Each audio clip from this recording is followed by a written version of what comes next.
Welcome to a special edition of Connect with VP Hecht. We have special guests here today on Florida State's campus.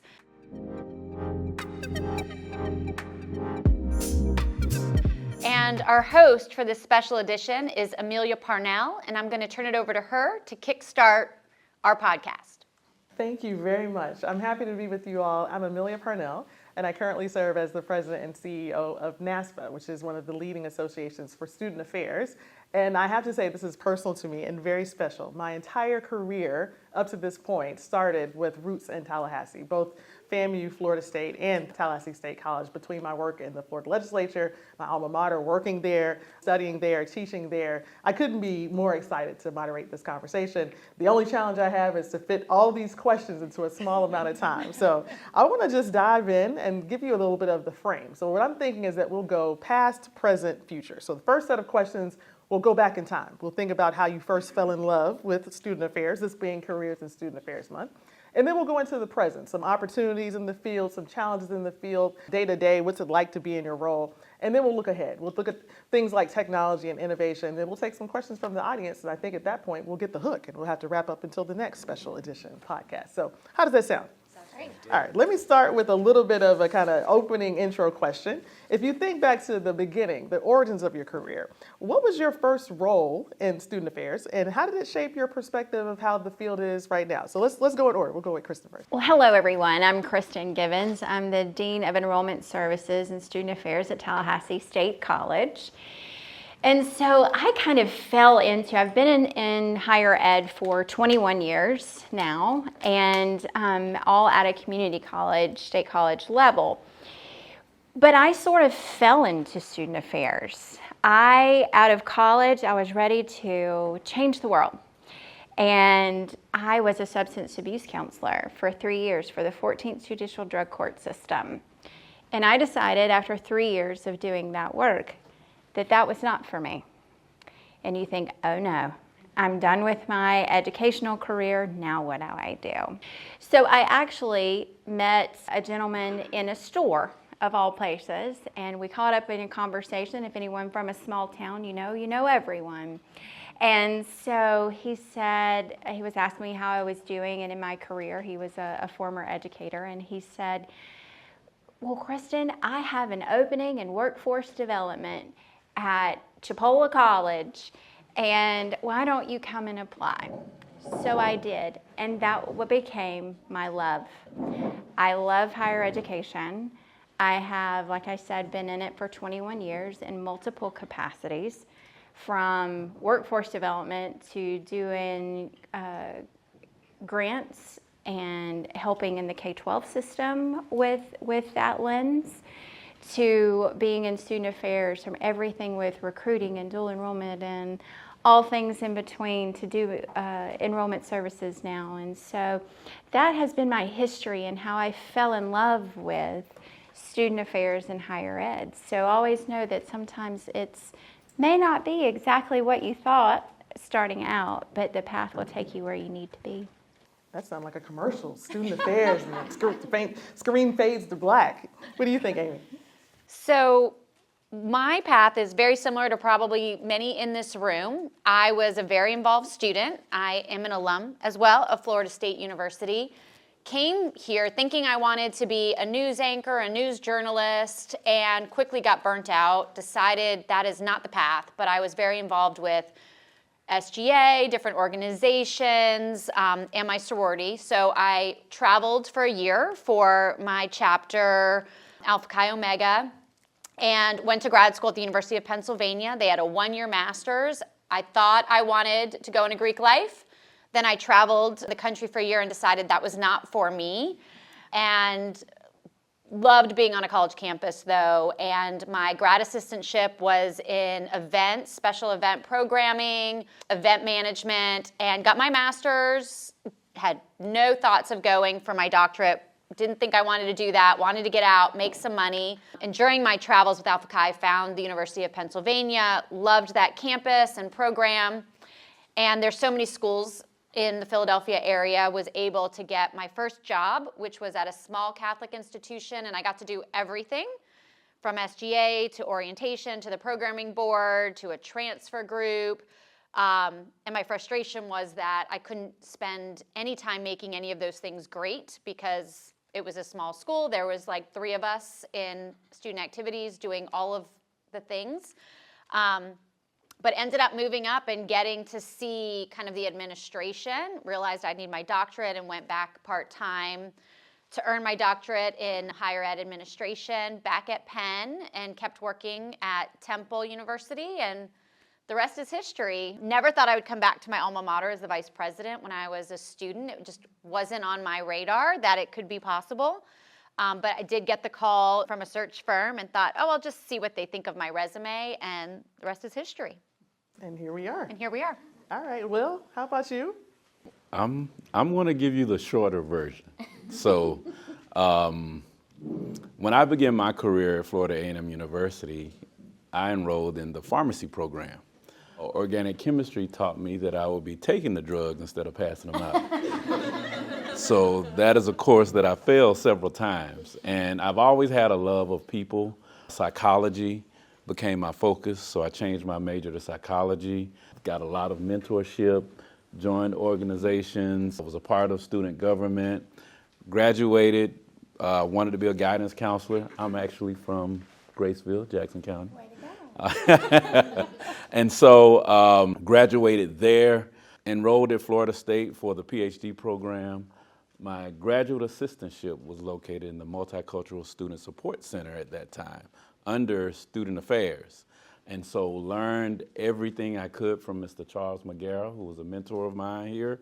And then the program was combined with academic affairs. And so I had 2 reporting lines at that time, both student affairs and academic affairs. Now, student affairs and academic affairs haven't always been the best of friends. And so that was a challenge and a blessing at the same time, because I think I got the best of both worlds.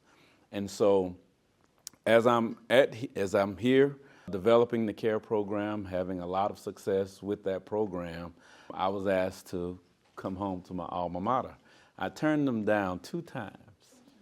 And the 3rd time they played on my heartstrings, and I decided to go back, and it was in academic affairs. And so here's a little different for the vice president decided to retire, which was Roland Gaines, someone we know very closely. And the president at that time, Dr. James Ammons, asked me to chair the committee. And of course, when the president asks you to do something, you actually agree. And so I decided to chair the committee. Now, they didn't give me any extra money, but I chaired the committee, and I was able to get 3 candidates for the position together within 2 months, because at the same time, 2 weeks later, he asked me to be the interim VP. Still didn't give me any more money. And so I said, I'm going to take this opportunity, get the position filled so I can go back to my director's position of retention. He didn't like the candidates, and I was voluntold to apply for the position. And so I did.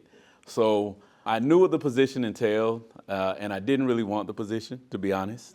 I know student affairs, I had viewed it, I had done research on it, but I was good at it. And so I did take the position. I've been in the position for 16 years. I love student affairs. I love the opportunities. I love every year watching the students graduate and then a new set of students coming in. And so we'll talk about the differences in the students, I think, later in the questioning. I think we have to talk about it later in the question. I hear some themes here: workforce, communications, pharmacy, saying no, but then saying yes. In Careers and Student Affairs Month, it's usually a topic of conversation. How does one get into the field, which was the first question. What type of preparation do you need? What type of experience do you need? And as you can see, 3 completely different journeys that all have us on this stage together. If you want to hear a 4th, maybe I'll give you one even more unique. I went to Florida A&M as an undergrad, and I had one singular goal. I was going to corporate America. I saw myself in the boardroom, to be 16 and watch a movie with someone that you thought looked really cool in the movie, and she was a marketing exec, and I said, I don't know what that is, but I want to be her. Not her specifically, but I want to do what she's doing. And so I did my first required internship, and I thought I was going straight to the boardroom at age 20. And I was in the back cubicle working on Excel spreadsheets. At that point, I said, I no longer want to major in business. And that's when I talked to an academic advisor who said, if you do not major in business, you will be taking an additional 2.5 years to graduate. And I said, I will be staying in business. And so at that point, I finished the degree. And what led me to my start of this exploration was I went back to FAMU as an internal auditor. And my first 2 assignments were in the Department of Athletics and the Controller's Office, or basically how the money flows. Who would think 20 plus years later, we're talking about athletics and we're talking about how the money flows. And so from there, I did some state policy work. I ended up teaching in the higher ed master's program. My early days, I ended up working for 3 summers in the FAMU Upward Bound program. So it was kind of all around the whole time. If somebody had asked me all those years back, what do you think you're going to end up doing in your career? I would not have said lead a national membership association in student affairs. I didn't have that literally on the bingo card. But I think it was kind of around the whole time. And I think if you're exploring where you want to go next in your career, I'll give you this unsolicited advice. Someone told me, beware of the career cul-de-sac. And I was like, what is that? He said, well, you know, a cul-de-sac is that circle. I said, I know what a cul-de-sac is. But what he was trying to say was, beware of the likelihood of you getting into a spot in your career that you can't get out of. And I actually didn't like that advice because I didn't experience that. I'd like to say the exact opposite. There are no career cul-de-sacs. Wherever you are in your journey, as you can see from the 4 of us, you could land exactly where you want to be. So this motivational moment brought to you by your gracious host. And so we're still in the past, though. We're looking backward, how you ended up getting into the role that you have right now. Maybe let's think about something that happened during your formal preparation. Was there a class that you took? Was there an internship that you did? Was there something that sparked that first little, I kind of like this, not sure where it's going moment? And if it was, what was that moment? So for me, it was the CARE program. Because with that program and how we wanted to prepare students for college, from enrollment to progression to graduation, it's a holistic process. And so having to deal with every specific issue, and most of them are student affairs. So career, housing, counseling, all of those impacts that you have on students, it really makes a difference. And when you see that progress that the students make, it really encourages you and wants you to help more and more. And so that was sort of the things that I experienced that had led me to this process. So I think for me there's 2. One was an org learning class that I took early on in my doctoral studies, and I just fell in love with it. I love this concept of how an organization shifts. It's about culture, but it's more than just the culture, and how all the individuals kind of shape the bigger picture. And some of my staff have heard me talk about this governance class I took with Matt Hartley, who ended up being my doctoral advisor. He's amazing. And we took over the School of Education for a day, and we all had assignments. And I was assigned to be the board chair. And so as the Board of Trustee chair, I'm in a special room with my other trustees, and we're doing very important trustee work, which was like, you've got to pass this massive budget and have this big conversation. Now, my peers, we had a group that were students, we had a group that were faculty. They were in different rooms. I don't know what they were doing as the board chair. I was doing the important work. And funny now that, you know, we were ignoring things that were, you know, being delivered to me, little notes about what was happening in the student room and the faculty room, because I was very focused on getting my job done as the board chair. And lo and behold, they got very mad, those students and the faculty, my peers, and decided to barge in on our board meeting because we gave them no time, and decided to take time and protest, and then the whole thing blew up, right? And how many times does that happen where you are in a role, whatever that role is, you're the vice president or you're the president, and you're focused on something you deem as being your job and the priority. And things are happening. Maybe the students are upset about something, or the faculty are upset, and you kind of have blinders on because you're trying to get your task done. And I'm a achiever, you know, so it's like, I need to check this off. This is what my assignment said. I'm trying to do my thing. And so often that happens, and it's connected to org learning because it's systems thinking. You've got to pay attention to all of those things as a leader, because any one of those can kind of take over your day and stop you, because we never passed whatever it was I was supposed to pass as the trustee chair, right? You know, the whole thing blew up. So it's really kind of understanding that. And it was at the time, I had only had 1 year work. And I was like, well, that was a silly, fun assignment. But it's actually the most relevant as I've moved up of that happens every day on our campuses. Something is brewing. You either you're not in the room to really hear how angry they're getting or why it's an issue. You're the board chair, you're isolated, nobody wants to tell you bad news. You're getting little slips of paper, but you're like, okay, I don't know what I'm supposed to do with this little 3 words that you're telling me. Throw that away until it's something I had to deal with, right? And that happens every day in our work, and you see other leaders dealing with that. So I think that was really good. I'm like, I want to use that if I ever teach, the governance class, because I still remember it, and it was in 2002 I took that course, and it still exists to this day. I knew there was something, and that's going to be a nice segue till we move from past to present, but I want to give Christen a chance. Is there a key moment in your preparation, training, a class you took, an experience that you had that you think puts you on the path that you're on now? So like I said, and originally this wasn't my path, but I majored in, I am a product of a community college, and I majored in psychology, I double majored in sociology, and just to cover my bases, let's not get minor in education so we can figure out what we want to do, right? And so then my master's is in guidance and counseling, and then a specialist in CP, counseling and psychology. I always knew I wanted to do that, and I'm like, oh, I'm going to work now after my, substance abuse stint. I'm going to work for higher ed. Great. All of that I just did is for nothing. Guess what? I use that every single day. A lot of what we do, I have to talk to a lot of parents. I have to talk to a lot of students. And everyone has a unique story and a unique journey. And they come from very different backgrounds. And I will tell you that training that I thought was now useless and I was never going to use it, I do. It's just a different avenue and a different journey than what I thought I was going to be doing when I set out. Okay, so picture it, an aspiring pharmacist, a future journalist, and a counselor all walk into the room to talk about the current state of student affairs. Here we are.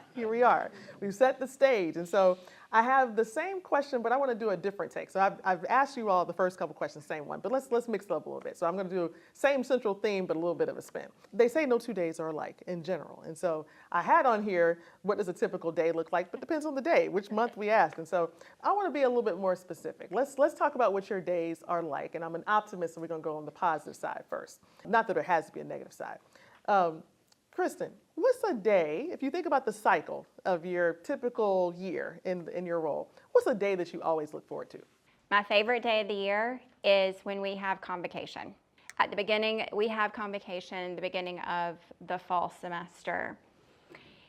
Everyone at that point, we hope, has done everything in the admission cycle that they are supposed to do, and they have registered for classes, and we see these new faces in town.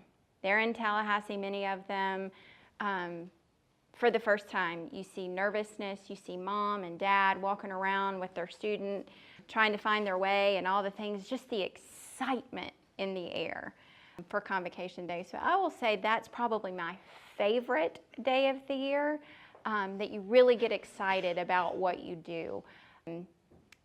It's that one, and I will steal one more really quickly to say, commencement. And while some, if you stay in this field for long, it's commencement again, okay. But it's commencement. And while it may be the 35th commencement for me, it is the first commencement for some of those students walking across that stage. And then you get it. That light bulb goes off. This is why I do what I do. This is why I talk to those parents. This is why we take the time with the students to talk to them about their individual journeys, because we've now changed a life. And that's the beginning of what's next for them. And that's so exciting and rewarding for me. It's one of my favorite days too. You ever see the kindergarten commencements when they graduate pre-K? It never gets old. I like watching all of those. So it's a nice segue. So we're going to go with the next question, same theme, day in the life. But I want to set it up like this. So working at NASPA, half my time I'm talking about things that impact students. That might be their mental health, that might be their academic preparation. And then other half, I'm talking about things that impact the professionals who work with the students. And so being in student affairs, you're balancing both of those all the time. Some of the emails that come to your inbox is a direct student-related issue. Other days is something that needs to happen within your department. And so since we talked about students and commencement, I'm going to go to Will.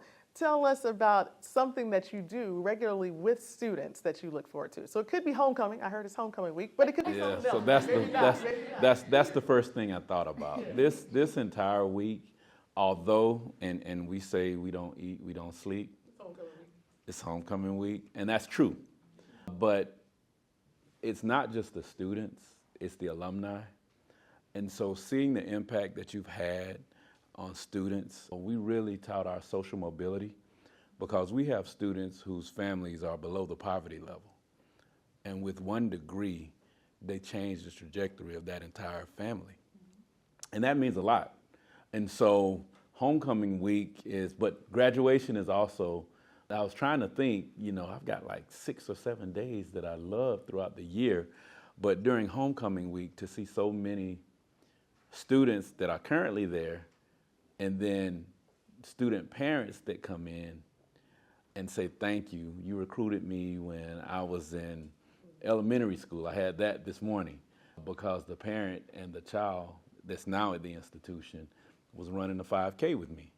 And so those are the types of things that you really get rejuvenated with, but also it touches your heart and it tells you this is why we do this. This is the impact that we have as Student Affairs. And so it's very important that you love the students, that you love your staff, because that's the other part, and you touched on that. Motivating your staff as well. So homecoming week, the decorations, the wearing of the colors, everyone gets involved, the staff, and I treat my staff to breakfast every morning during homecoming week, and then even during some holidays. Team, I heard. I know. Staff in my office heard, not housing staff. It's too many of you. But we have potlucks, and they love my cooking because I love to cook. So just different things to motivate staff and to show them that you care. I think that's a very important part, and that helps us to work and do our jobs every day because we don't come 8 to 5. We're on call 24 hours a day. And so you have to motivate them because in some cases, they don't make the amount of money that they should make. That's a reality. And so you have to find other ways to motivate your staff as well as your students. So I think that, homecoming week for everyone is a very important time because it also gives us an opportunity to fundraise. And that's another part to help our students. So I really love that. But I love graduation. I really love graduation. And in some cases, we have 3 graduations in a weekend. And so it's very taxing. And so you need to have something that energizes you. And hearing the screams from the family, that really does my heart good. Mine too.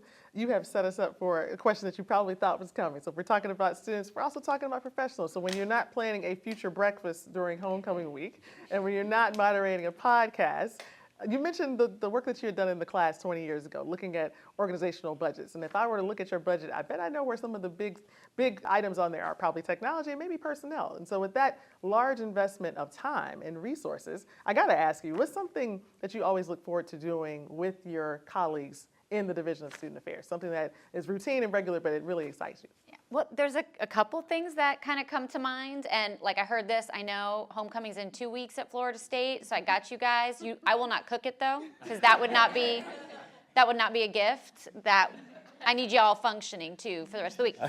But especially during COVID, we saw at Florida State the toll that COVID took on staff in student affairs in particular, and we were down in our whole division, which is huge impact. And so we hired a director of culture and people, Daryl Lovett. We jokingly came up with a WWE belt and kind of giggled that wouldn't that be funny? Well, he made it happen, and we get to deliver it to the Employee of the Month, which is always fun. You know, I still have not seen them take the belt out like the Stanley Cup, but some recipient will. We do breakfasts, a kind of a fuel up for fall breakfast. It's always great to see everyone. There's almost 1,000 people in Student Affairs, so you don't get to see everybody. We also do a holiday party and invite spouses, roommates, children, and it's really great to see their family, because I do feel like we do have a very family feel and we care about each other. But as you move up, the staff kind of become what the students were early on in your career, of like the development, seeing them grow. Sometimes it means they leave because they get an amazing opportunity and you're sad because now you know we're going to have a hole in our organization, but they're fulfilling their career journey, and it's really great to see some of the folks that have been able to blossom here at Florida State, but some that have had to go for new opportunities. And you know, like, just like a football coaching tree, like, okay, they're always going to have Florida State in their background and their trajectory of their career. And that's also a great reputation to have, as a place where we get leaders ready. So I take a lot of pride in that as well. I think you should. I'm a single person example, but I think my experiences in Tallahassee at these institutions prepared me pretty well. I think I did okay so far. I say that very, very much with a lot of gratitude. I hear a theme of community here, so I've had to do a quick commercial break. I want to add some gratitude. So in addition to all of the professionals who are working at your campuses, doing the great work to support students and to keep things going in the division, some of them also volunteer for membership associations, maybe NASPA, maybe ACPA, maybe some of the other ones in Student Affairs. And I'd be remiss if I didn't say thank you all for being willing to share your really, really high in demand staff with associations who really rely on the generosity of volunteers to make our day-to-day work. So I just really appreciate that. And I see the community spanning more than just Tallahassee, but nationally. And I'm, for that, very, very grateful. So, all right, I told you there was another side to the coin. And so I started with the positives. We're not going to go too negative, though. I want to ask you each a different version of the same question. What's something that you wish you knew maybe years ago that nobody told you before you got into the role that you realize very, very acutely now? And that could be something hard or challenging, but just if somebody could have given you a little note on the desk, you know, before you got into this really, really intensive work, what would you say you wish you knew? Wow, and this is recorded. No, I'm teasing. I love where I am. The things that I wish they could have prepared me for. Honestly, no 2 days are alike. You know, you have to balance between being an administrator and leader, but you also don't ever want to lose touch with the student, because the student really is what shapes your thoughts as an administrator. Obviously, that's why we're there at the end of the day. So I will say that balance, no one prepared me for that. You know, you like to think, well, I'd like to do all these great and wonderful things, and you do, but sometimes you're having to address really difficult things that a student may need, or something that just may not be working in your department or area. And you have to be prepared to take ownership of that and say, this isn't working. Students are not responding positively to this. And so the warning with that sometimes you have to pivot, and you pivot again. And so that's what I would say, that you didn't quite get the warning for that. Mm-hmm. I can see that. Amy, I want to go to you next. So we talked about the day that you most look forward to. We talked about that. What's one of the hardest recurring things that you have to do? And it might be budget work, it might be a certain public appearance, it might be a town hall, something like that. I don't want to give your answers to you. But is there a certain difficult or challenging thing that you know just comes with the job, you have to do it? What is that thing, and how do you manage it? Well, everything you just said, yes, budget, all those things. But I think the day that I always don't look forward to is we do a student memorial at Florida State for all of the students we've lost in the past year. And that is probably the hardest day, to see the families, to know that, and especially as now a parent, it hits very differently to know that their child's not going to graduate from Florida State and that they came here with dreams of their future. We do it usually every May, and it never gets easier. The crisis response part of the gig, which is maybe it's always been there, but with media and all of that has become much more, public. I think those are the hardest parts when you're emotionally, drained and sad or scared and having to, navigate through that. And there's no good answers for some of these, accidents or, mass violence incidents or death by suicide. And there's nothing I can say to make it better for the families and their friends. So I think those are the hardest pieces. And we do that every year. And we always say, this is my least favorite thing we have to do. But I know it means a lot to the families to know their child's not forgotten. Absolutely. And I think in terms of preparation and training, your counseling background plus the other formal trainings, I don't know that we say this enough, but the early origins of student affairs came out of a counseling background. And so when you think about having to deliver the most difficult news, I feel better knowing that there's a whole cadre of trained professionals who, though it's one of the most difficult things to do, they handle it the best. And so in that crisis moment, I couldn't think of any other hands I'd want that situation to be in. You're probably thinking, well, what is she going to ask me? Yeah, I got that. Well, those were two great questions. Yeah, no, I got a third. I can't leave it out. I got a third one. Some sobering data that I talk about a lot. So we did a study of the future of student affairs. Now, this was coming off the heels of the pandemic, and we had a question on there that said, what are the reasons why you think someone else would leave the field? And so, believe it or not, about 80+% of people said the stress of the job, it could lead to burnout. So your question is, I'm imagining you've experienced similar things to both of these responses. I'm not going to say that you never experience stress. I'm going to say that you might experience stress every so often, and it may be more or less than that. If you do, give us the cheat code. What do you do in those high pressure, high stress moments? Because I'm thinking it's safe to say that you've had a few of those. So that's an understatement for the state of Florida. I think the common theme over the past 4 years when we go to NASPA is everyone turns around and looks at us when we talk about different issues because we are in Florida. So with this position, you have to be able to have an ebb and flow. I call us water because we're able to take any shape or form or to adjust to different issues that arise.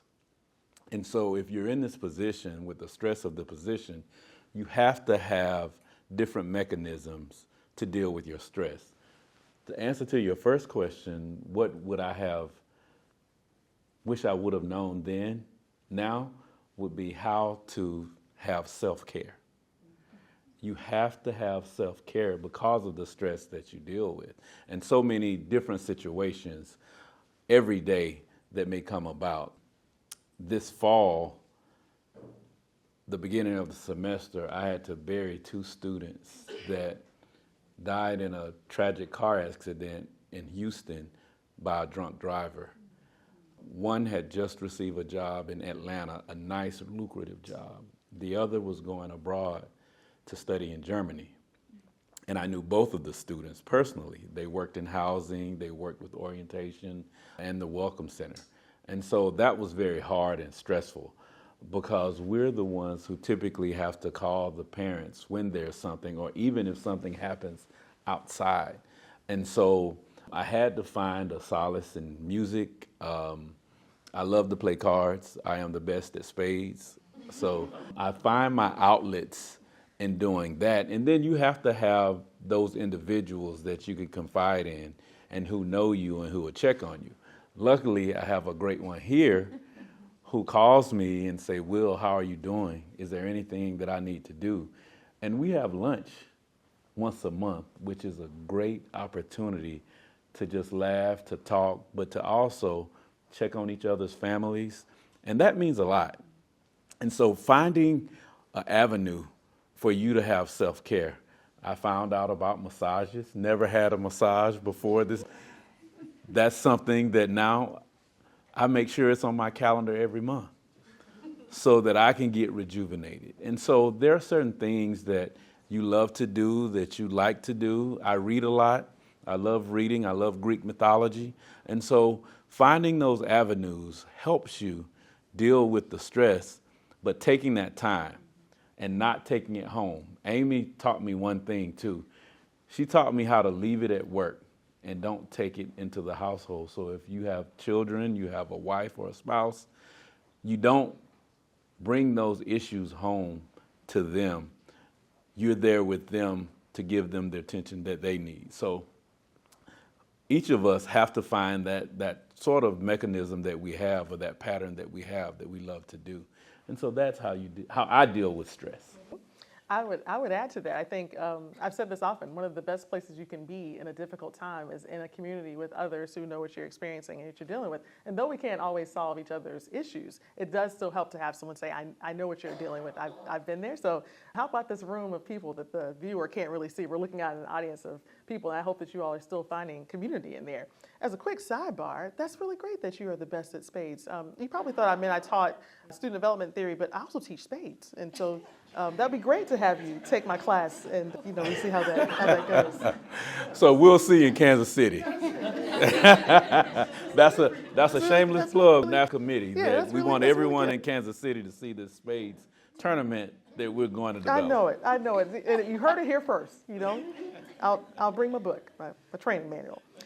All right, so I want to do a quick commercial break. I think when someone's in a leadership role, it's natural. I was telling a colleague, I wish I had one of those NASPA lapel pins, which I will have at some point. You're out and about. You're here and there in Tallahassee, and when you're there, you're not just representing yourselves, but you're representing your campuses. And so I want to say a commercial break. So we've laid the foundation. We talked about how you all got into the field, but I like to say, kudos to a colleague who did a version of this statement. Once you've seen one campus, you've seen one campus. And so though there are similar experiences here, though there are similar pathways into the field, to go to Tallahassee State College or Florida State University or Florida A&M University, student affairs professionals are doing similar work, but in completely different contexts. And so maybe if you could each take a couple minutes and just describe what makes your campus unlike any other campus, and what you think that means when someone's looking for the next campus they might want to work for. So what aspects of your campus make it unique, and then what aspects of working in student affairs makes it unique? So kind of two-part question. Let's start with Christen. So being a state college, we are very unique as opposed to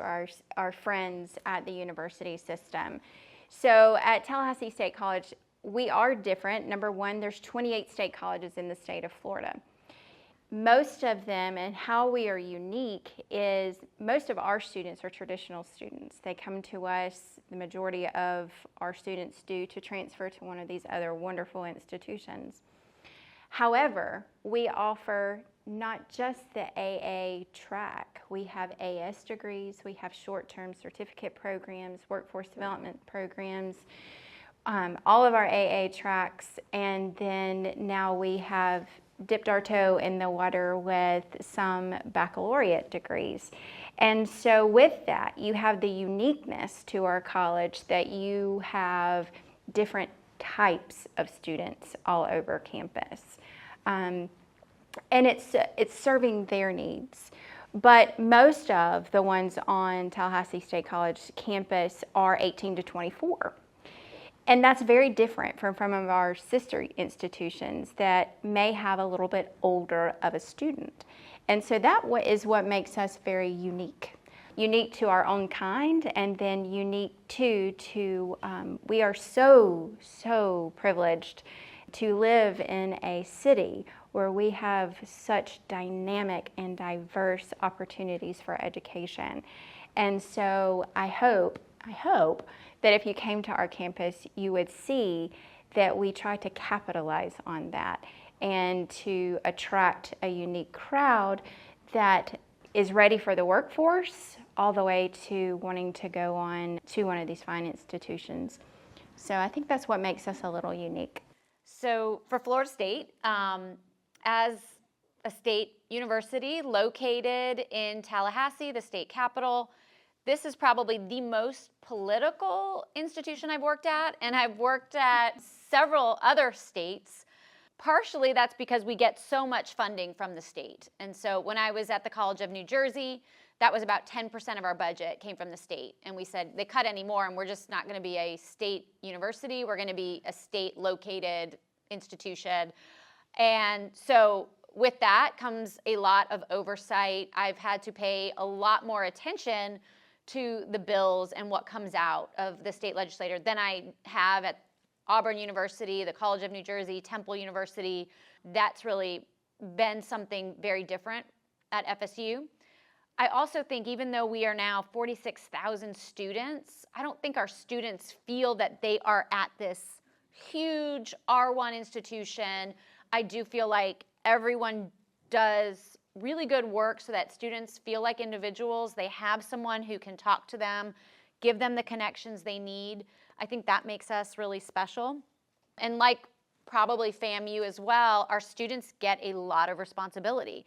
They allocate $14 million at Florida State to various initiatives that they choose. And so I think that sets the groundwork for the leadership and what our students expect when they graduate. So I think that is some of what makes us special here. Well, for Florida A&M University, we're shameless plug, we're the #1 public HBCU in the nation. We're the only public HBCU in the state of Florida. And what makes us very unique is we have a truly family atmosphere. So much so, we call ourselves a family.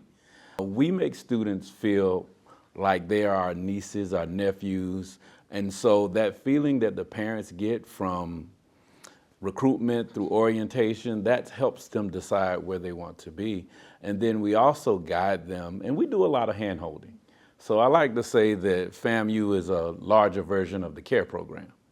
And so we try to help them throughout their entire process, but also to provide them with avenues for advancement to graduate education. Through our feeder program, we partner with FSU, and I use that to get my PhD. And so we try to provide that sense of belongingness. Now, even though we're a HBCU, you would be amazed at the diversity that we have on our campuses. And if you look at specific majors like pharmacy, architecture, business, nursing, allied health, it's a very diverse population. And so it's not just African American students who get that feeling, it's all students who attend our institution. And so we just want to make sure that students know that they're loved, and they don't have to prove anything to us when they come. We believe in their innate ability to be successful, and we encourage that. And we also use resources to work with other institutions so that a student who attends FAMU can take a class at FSU or at TSC, and we encourage that. So much so that if there are students and FSU does the same, that are not admitted, we don't deny students. We redirect them. We redirect them to TSC because they may have another pathway to get to either one of our institutions. And that's very important to us to make sure that all students are successful. That's awesome. So I can see 3 different institutions all doing student affairs work. And I can imagine the audience of professionals thinking, I'm going to plan to stay in this field. I hope so. It's Careers in Student Affairs Month. I'm going to plan to stay in this field for a long time. But you can move across a lot of different types of institutions or within the various functional areas within student affairs. And so my next question is actually related to preparation. I've been thinking about that quite a bit. So obviously we have master's and doctoral programs. Preparation comes through there. And then others who might come from other backgrounds, counseling, public health, things like that. If you had to think about the future of student affairs, the job, what it requires, we need the foundations. We need the things that we should know about student development theory. But let's think day to day. I'll toss a couple topics out and see if you want to add to the list. Budgeting, data and policy analysis, things like that. What would you say, if you each had a chance to pick one, would be something that you think, whether you're in year 1 or you're in year 21, is evergreen and required to do the work of student affairs? What would you say? Let's go here and go back around. Okay, I'll start with data analytics. Men lie, women lie, numbers don't. It's just that simple, from the great poet Jay-Z. So the data dictates, specifically with budgets, with funding, with legislatures, especially state funding, performance-based funding. The previous data can also give you data of what to expect in the future. And so the data is so important. I think that's very, very big. And I didn't know that taking the statistics classes here at Florida State that I would be using data this much.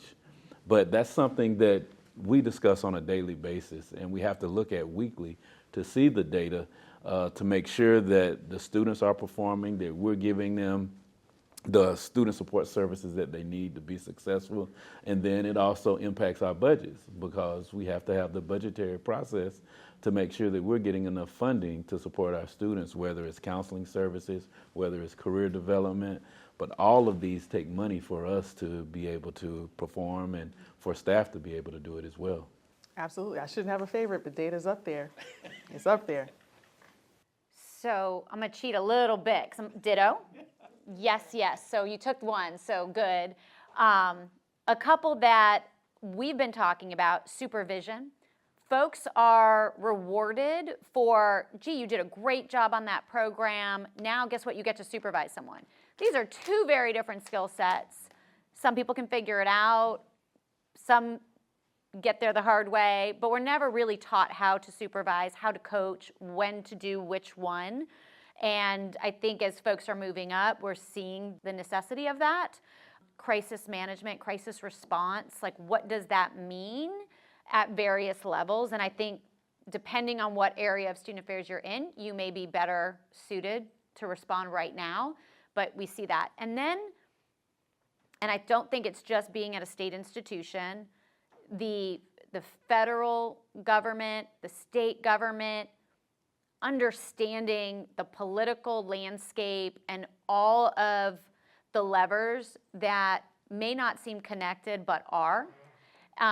We see some of our team maybe not picking up on something because they haven't been in the conversation about what the state is concerned about or what the federal government is concerned about, and we might have a problem and we're handling it like we would have handled it a decade ago, and we can't anymore. And I think it's that continuous education and continually reading not just higher ed and, of course, NASPA's material, but watching what's happening and what's happening at other institutions, whether it's cut in research funding, whether it's free speech on campus, whether it's safety during events. I mean, knowing that something that happens across the country is going to impact your campus, and to be cognizant of that when a student group comes and now they want to do an outdoor speaking event. Well, now you're going to understand why we're going to maybe take a little bit longer to approve something like that, because we're going to need more safety and security measures than we would have had pre the Charlie Kirk assassination. And so I think having that kind of conversation, I've realized not everyone in the organization is thinking that way. And so that either needs to happen in grad programs, but you have to commit to that even after when you're out of school. Yeah, it's an ongoing learning journey. So we got data, we got policy analysis, we got supervision. What else? All right, ditto. So it's data, policy, and then I say also with us, because you're having to respond to these changes, it's also growth. We're also trying to achieve enrollment growth. We're trying to grow to offer certain programs and all things to all people. But it's how do we address that? How do we address meeting the needs and what our infrastructure is while maintaining both of these things? So I would tell you to embrace technology. Technology is, I know sometimes it can be our friend or foe, but if you can embrace technology, I hate to use the ugly word of AI, but it's here. And how do we embrace that and use that to our advantage to help fill some gaps that we may have with being able to, from a budget standpoint, not be able to expand personnel, but how can we utilize certain functionality to be able to enhance the personnel that we have? And so I think for us, that is certainly a challenge to go along with. We have the data and what the data tells us. Now, what do we do about it? And so we're having to rely more and more on technology. So I would say just a piece of advice is to embrace that and be flexible. Be flexible with how you can use that to your advantage. I understand. if we have time, I'm going to move us now into the future. So we've done past, we've done present, we're going to do future. And so I have two more questions, and then we'll open it up to the audience and see if they have questions. As a quick sidebar, I'm so glad that you mentioned technology, because that's where we're going to go into the future. People always think technology takes us into the next level here. But I'll be a little bit honest. I wouldn't say AI is a dirty word to me, but I can say it sparks a reminder that I'm getting older, okay? And I want to acknowledge this. You all can laugh if you want to, but I've been traveling quite a bit. And so let's say I'm taking a flight and I want to make sure I get there on time. And as I log in, I see that my flight time has changed. It's going to create an issue. I need to change my flight. And if I call the airline that says, "Hi, I'm Aaron. I'm able to understand full sentences. How can I help you today?" You know what I do? Zero, representative, zero. And I know that this AI-enabled chatbot can probably answer all of my simplest questions, but I don't want to. I don't want to do it. I want to talk to a human person. I want to tell them why I want to change this flight, even though they could do it for me. So I will take some ownership of why technology sometimes can be challenging.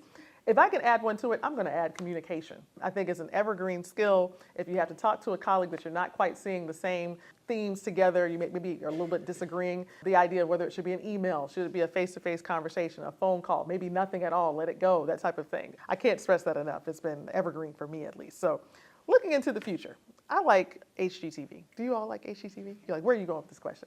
I like Love It or List It. You seen that show? They are not paying me to give this commercial ad, but the show kind of goes with this idea that you might have two people who are living in a home, and one says, "We've lived here too long. I want to list this house. I want to move on." And the other one says, "But we have history here. We've got to stay here. We've got to love this house." And so at some point they bring in these two consultants, and one says, "Hey, by the time we're done with this house renovation, you are going to love this house. You're going to stay here." And the other one says, "You've outgrown this house. It's time to list it. Let me show you something better." I imagine in your roles as senior leaders, you're always balancing the present needs with the future priorities, the routine stuff that you have to do, but this big idea that you want to chase, and trying to do those two things simultaneously is a little bit harder than Love It or List It, I would say. So my simple question is there anything that you're looking ahead to that you think you might see student affairs needing to do, but it might require some disruption, some change? It might be a new way for us to do a particular functional area, or maybe a new way to leverage technology, or a new way to engage with students. So with the theme of saying we're not going to upend everything all today, but what do you see around the corner for us that we should be looking out for that might create a little bit of a balance between routines and innovation? Wow. That was my big. That was a big Yeah, question. I told you no surprises, and then I gave you a surprise. I can just speak for us, and I know we are looking at technology to help with our Student Communications Center. We used to just be a call center, but now being able to incorporate agents, AI agents that can do exactly what you get irritated with, but it can answer questions for students that they don't have to wait, and they can do that at 24/7 and not necessarily during open business hours, because as we are seeing, students evolve, they don't necessarily operate 8 to 5 like I do. It is, they want that, I want it, I need it right now, and it's not 8 to 5, it's 2 a.m. So it's looking at some of those things. It's looking at students have asked for things that previously we have kind of been limited to from a technology basis, no matter what your SIS student system is. I want to be able to go ahead and plan out my classes for the next year and register for them. We're not accustomed to that. That's very different. But it's being able to be amenable and flexible, I think, is where we're having to be. I know they like more of we're learning how to be more personalized in our approach to students and communication-wise. And so it's not a one-size-fits-all, and sometimes we're used to being a one-size-fits-all as an institution. And how do we utilize the resources we have to be more individualized and specific to your needs? And so that really has challenged us of moving forward. How do we address that? And how can we accomplish that while still maintaining some sense of normalcy? That's a good one. Anything more? So I will add, I think there's a few things. One, in student affairs across the country, I think we need to start shifting our language. We talked earlier about academic affairs, and we talk about the development and the growth of students, but we really need to be talking about graduation rates, career readiness. I mean, that is what, especially in Florida, we are measured on and we get money based on. even though we know there's innate value in the growth, in the development, in these leadership opportunities, but we need to tie them back into graduation rates, retention, and career readiness. I'm always surprised at how behind university technology is, because our students are accustomed, and I love it too, Amazon. Amazon, I can get something right away delivered. It will suggest things that I might also like. It tells me, oh, you might be out of X, Y, and Z. Here, let me just order it for you. And yet, we don't know what organizations the student's involved in, and we can't connect the dots between where they live and all of those pieces. So I think getting better with our software that we buy one-offs, they don't connect, they don't tell the full story. I think we're going to need to get closer to having much more data on our students and being able to personalize these experiences. And the only way to do that at a large institution is to have the data that will push them information we think they might be interested in, but also tell us, what pockets of students may be impacted by this, that, or the other in terms of data. And I think it's revenue generation for us at Florida State is a huge talk right now. We have not had fee increases in some of our business models that rely on fee increases in 13 years. And you can't keep operating without something changing. And so if we don't want to cut services, we've got to look at how do we become more entrepreneurial? How do we start making money so that we can continue to operate for our students? And so looking at that, we're very fortunate we have low tuition, especially in comparison to the rest of the country, and many of our students get Bright Futures scholarships, but that is at the cost of operating some of our facilities and some of our programs that we have not been able to evolve, because you've got to be able to pay, costs have gone up, and so something's got to give there. Absolutely. I think one of the leading challenges in the narrative about college and why it's worth it is someone usually says it's too expensive. But I think the other side of the coin is it's also very expensive to deliver a high quality experience. And so I couldn't agree more. Absolutely. And I think ditto on both of those points. I think within Student Affairs, we have different models. As you said, we have different institutions. And so you have some VPs who have enrollment management, who may have financial aid, who may have the police department. And so having those different models and then having budget to be able to do the services that you need to do, that's a significant issue.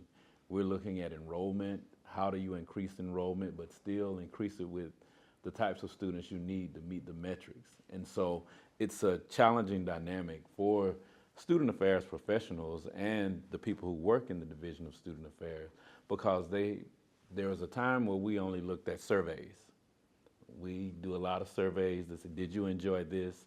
Was it beneficial? But now, one of the things I task my staff with is, how does your surveys or your data relate to the performance-based funding? And how can you show that data, that what you're doing is working? And so a lot of the changing dynamics, technology is very big. And one of the issues that we have is our institutions are different, but we're looking for the same type of technology to do the same thing, but we don't have the budget and we don't get it from the state to do it for the whole system. So there are just some things with technology that we really need to actually serve our students and to also be able to predict. Predictive analytics can help us with some of that as well. So the technology, and then the last thing for me is workforce development. What do the students get once they graduate? Where can they be employed? We can see that for our engineers, our STEM majors, our business majors, but what about your psychology majors? What about sociology, criminal justice? Where do you see their futures? And then having a lot of universities are establishing certificate programs. So they're not only graduating with a degree, they have certificate and specializations that they can also utilize. And then now we're looking at mini-masters as well to be able to add more. So there's just a lot of thought process to that. So I see that balance of routine and innovation. We should talk again. There's so much in here related to stackable credentials. I like to mention a blog post that I've referred to from time to time about the top jobs we'll need in 2030 And on that list is algorithm bias auditor. So the connection between your comment and yours, Christen, is the idea that someone who's preparing to be an algorithm bias auditor, you might think computer science or engineering is their background. Psychology or sociology would be perfect, because in order to point out the biases, you have to actually understand how communities work. So we got some opportunity, I think, amid all these challenges. So I think I'm going to try to land the plane at Tallahassee International Airport, even though it's, I think, regional, with one question. We've talked a lot here. We've talked about your journey through the field, your hardest stage, your most exciting days, the preparation for the field, the skills and competencies. I said, looking ahead to the future, I'm an optimist, and I got to think about the things I'm looking forward to. So the last question is a softball. If you're looking ahead beyond the end of the year, but let's say the next few years, what excites you about student affairs, the profession, the function, your role within it, anything? Is there anything that excites you as you think about the future? We'll go maybe back to him. We'll end with Christen. The innovation, the student innovation within student affairs, and the ability to transform our thought processes and what we're doing. So we talk about data and technology. These students are so skilled. And so they're developing, their entrepreneurial skills that I've noticed are so dynamic that they're not only working in student affairs, they're developing their own businesses within student affairs with social media, with the different types of strategies that they're incorporating. And so I'm very excited to see what's next. What's the next great invention that they come up with that's going to help us impact students? And they're working on that now. We have some very innovative students at all of our institutions. And so watching what they're going to do to impact and make money, because that's the other thing. So that's very interesting to me to see what they're going to do next. Oh, I couldn't agree more. I visited 2 campuses now that actually have a dedicated spot on campus where students can submit proposals for seed funding for their businesses, and they go to that location to start working on their business plans and all that stuff. So check and check, you're right. I think for me, as I think of the future, what excites me is that really the sky's the limit. We've been able to do things 8 years ago I wouldn't have imagined that we're going to pursue or we have pursued. So I don't know what crazy idea in the next 4 years will come to be, but I do feel like this is a very supportive institution for innovation, for entrepreneurship. We've been able to do some great things. We're building new housing. We've built a new student union. We have Study Away program in DC now. We have shifted different programs that have been historically a challenging area, and they are national best practices now. So I'm really excited to see what the future holds. We've got really strong leaders across student affairs here. So I think that's really exciting. You get to build something that will stand the test of time and be here, long past when we're all gone. Mm-hmm. And we have the recording so that you called it first when it happens. I think the thing that I'm most excited about is we don't know the jobs that we are training for in 10 years from now. We don't know what that's going to look like. And how exciting is that? That we are on the brink of change. And it is innovation, it is entrepreneurship, and we have some really brilliant students. And so it is, how do we address those needs? And what do we do to prepare for that? But I think that is so exciting that it's not the same things that may have traditionally been there when I was in school. Some of those things will become obsolete. But what's next? What's taking its place? How are we going to respond, and how do we train those next generation students to be successful and ready to make that money? All right. So we have some time for some audience questions. I think we'll run a mic, and I'll try to repeat the question if you have one. So whoever is interested in being first, thanks her from Florida A&M University. I think the premise of the question, if I capture it right, knowing that we're going to have this ongoing balance between technology, maybe AI, and human touch. How do we leverage technology for all that we can get out of it, but not replace the human elements that make our work so special? She's passing it to me. So Amy silently did this. So, and that's a great question, because that's something that we battle with. But I think I look at the glass as half full instead of half empty. To look at it as if it's taking jobs away, I look at it as adding the ability to give more personal touch by utilizing technology. Some of the mundane actions that we do, the paper pushing, the applications, some of the other things, the technology can help us with to take the human process out of that and provide you an opportunity to do more hands-on interactions with the students, to actually encourage them to find out what are some of the things that we can do to make things better. And I think that human touch can still do that, because students, some people don't like talking to AI. They rather have that human touch.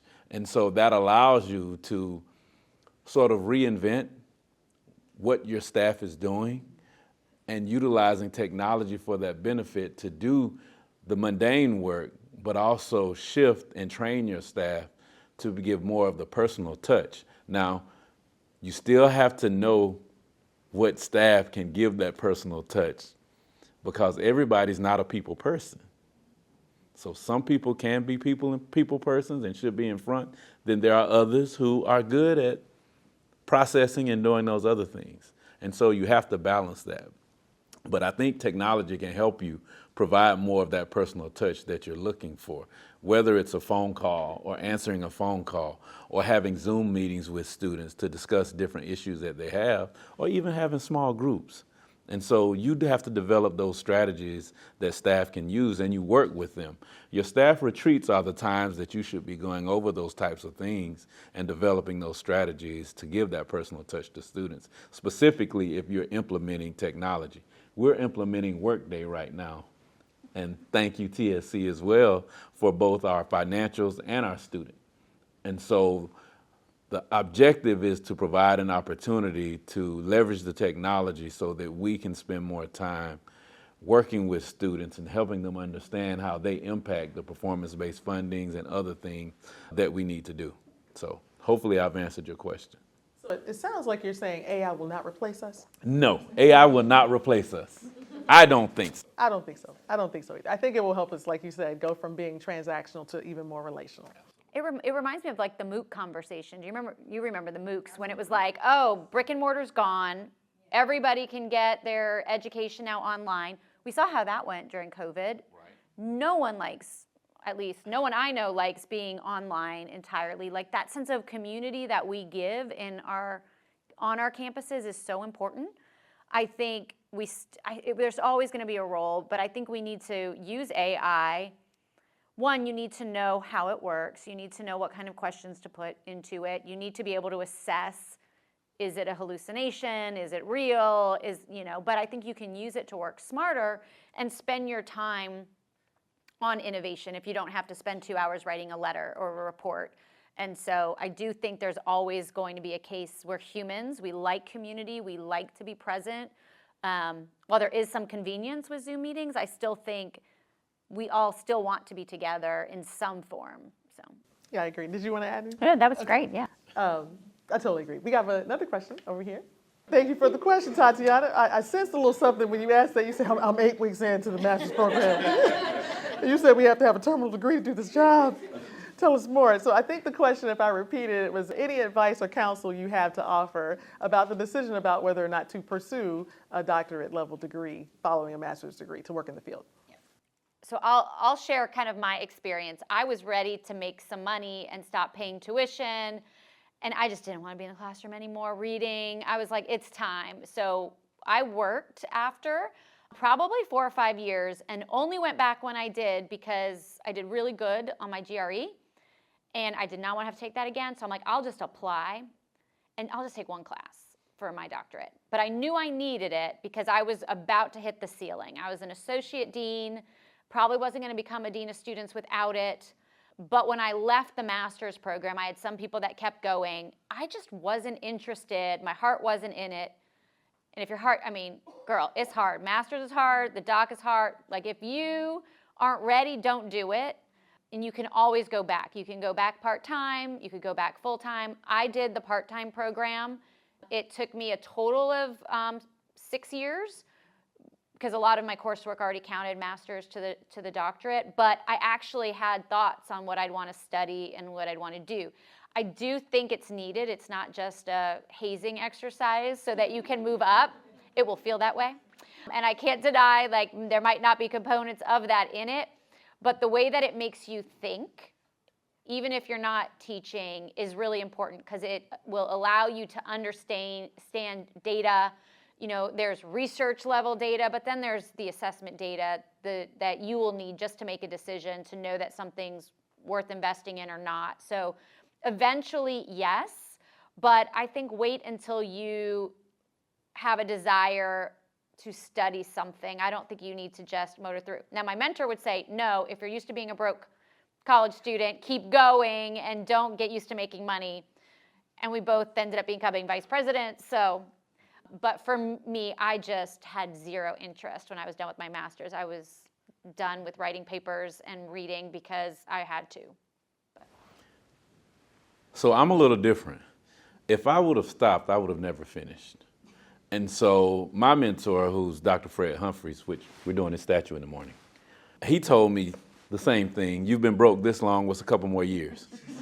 And so, but he also told me, now, you know a PhD means piled higher and deeper. And so you'll get that later. But the cohort is what got me through. Relying and communicating with the cohort, because there are times, and I'll be the first to admit it, that I wanted to quit and make some money. I was going to move to Atlanta. That was where I wanted to go. I already had a job offer. I was getting married. I had it all planned out. But talking to my mentor and then coming over to FSU, I had several mentors here.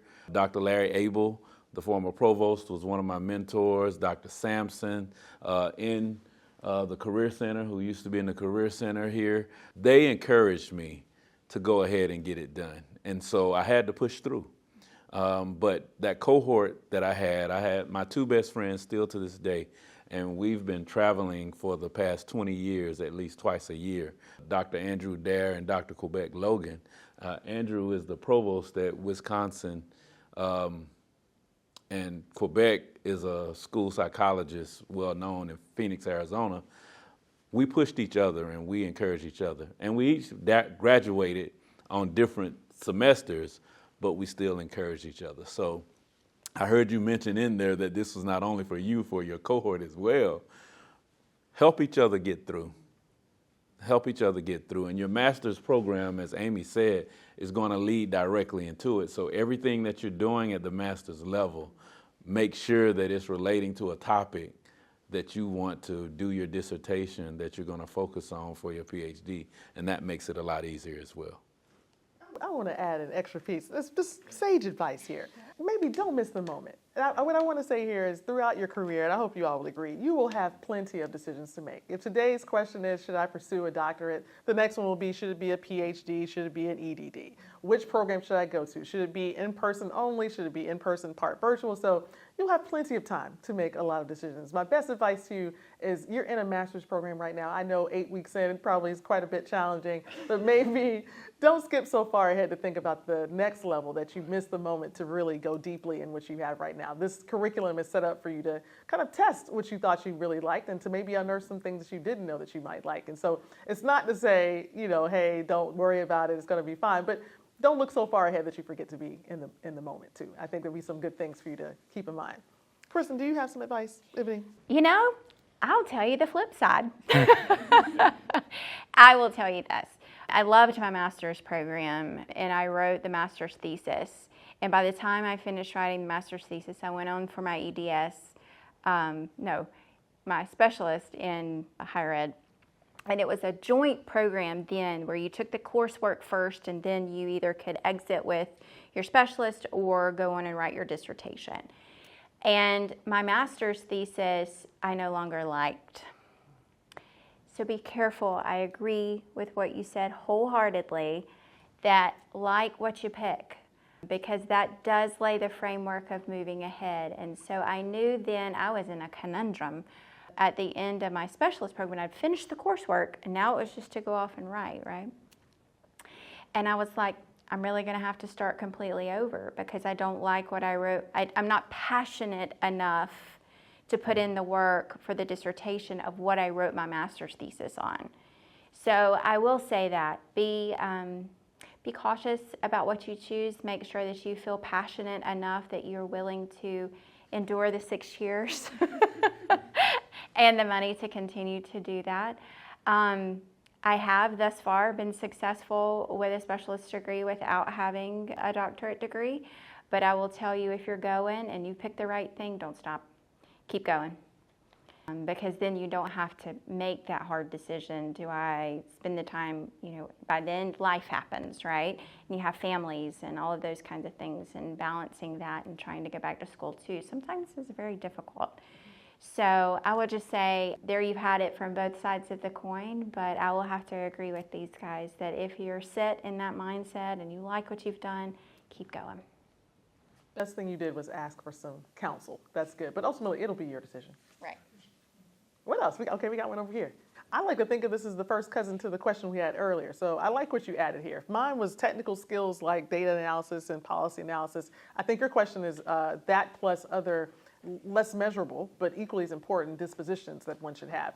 Under this backdrop of we're going to continually be in change in higher education, what are some of the key attributes, skill sets, competencies, mindsets that one should have if they're going to plan to be in this field of higher education or function of student affairs now and for the foreseeable future? Does that sound like what you said? Okay, how about that? What we got? So I guess my advice would be the biggest piece, especially you're in your EDD now and you're probably, when you're done, I know when I started, I thought I need to pick something and I'm going to publish on this topic, and I never wanted to look at that thing again until Freddie Juarez dusted it off and I said, oh gosh, don't read that, it's probably horrible. But I would say love of learning. I've always loved going to school and my office supplies, school supplies.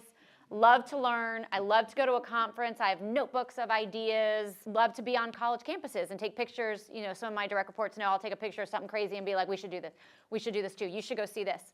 So I think a love of learning, because who knows what we're going to need in 10 years. If you told me a decade ago I'd have to be reading legislative bills and try to make sense of them, I think that was a crazy thought, because I'm not in politics. I'm in higher ed. I'm in student affairs.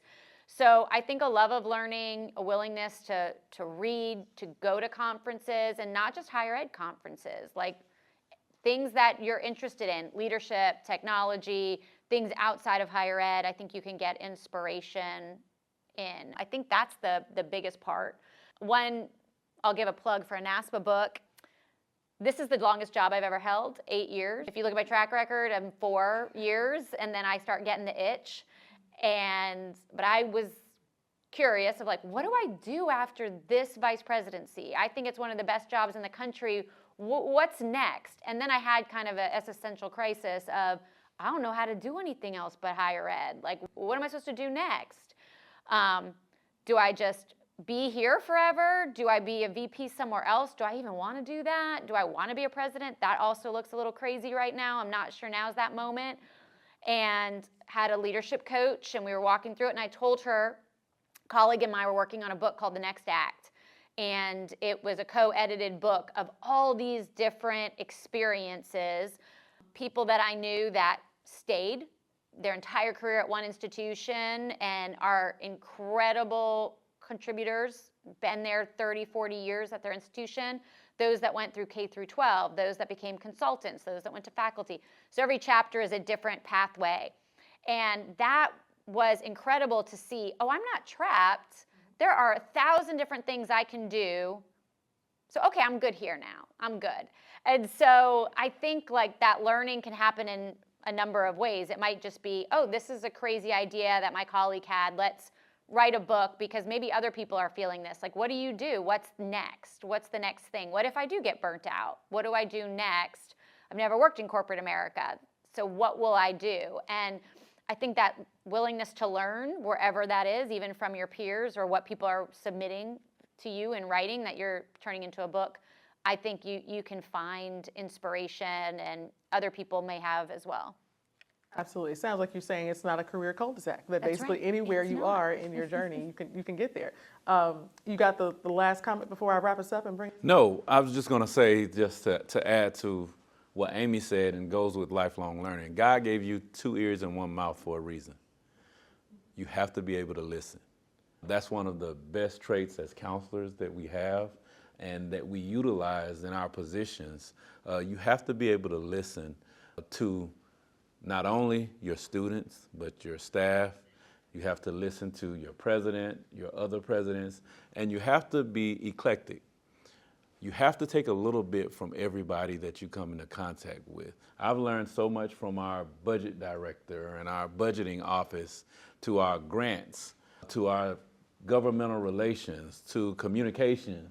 And so you're taking a little bit from everyone and you're listening in and you're incorporating it into your personality so that as you're learning all of these things and deciding what path to take, you're going to take what's genuinely natural for you to be able to add to your concepts of how you take this role and what you're going to be doing in higher education. Kristen, I didn't give you an opportunity. Did you have anything No, more? that's Okay. great. Well, I knew this would happen. I said in the beginning that we would run out of time. We had a great conversation. So I want to wrap us up with a couple thoughts. And so I heard lots of things. If you were to see my paper, it's all marked up and scratched up and things like that. I went on script and off script and all of that. And so, Kristen, you said you fell into student affairs. First question, how did you get into it? How did you first fall in love with it? Amy, you talked about wanting to be a journalist and your desire to be involved quite a bit. Will, you talked about the people, the community there. And there was one single word that you used in one of your questions, and I wrote down something after it. And this is kind of where I want to leave us in a month where we're celebrating a profession that has challenges but also opportunities. You said we're like water. And so when I was thinking about it, I was like, well, what does water do? Water regulates the body temperature. And in many ways, we are in charge of regulatory things. We have to have policies and regulations, things like that. But it also replenishes. Ever go for a 5K run, be outside for a long time, you drink that bottle of water that feels like, whew, I'm so glad that we did this. When you have opportunities to have a good day, celebrate, and actually reflect on what you're doing, it feels kind of nice. It refills your cup sometimes. And then lastly, it refreshes you. It makes you get ready for a celebration. And so when I say I'm truly honored to share this stage with you all, I am. I'm happy that all of you came. I know that there will be many more opportunities for us to be in community together, but for this month and beyond, I hope that we can find a place of joy in the middle of these challenges because there are thousands, millions of students who are relying on us to give them that transformative and really, really special experience. And I'm happy to be in community with you. And thank you for this great honor of hosting this podcast episode. Would you join me in thanking these panelists on this conversation? Well, thank you for joining us in this special edition of Connect with Hecht. We are so lucky to have our special guest with us for Careers in Student Affairs Month.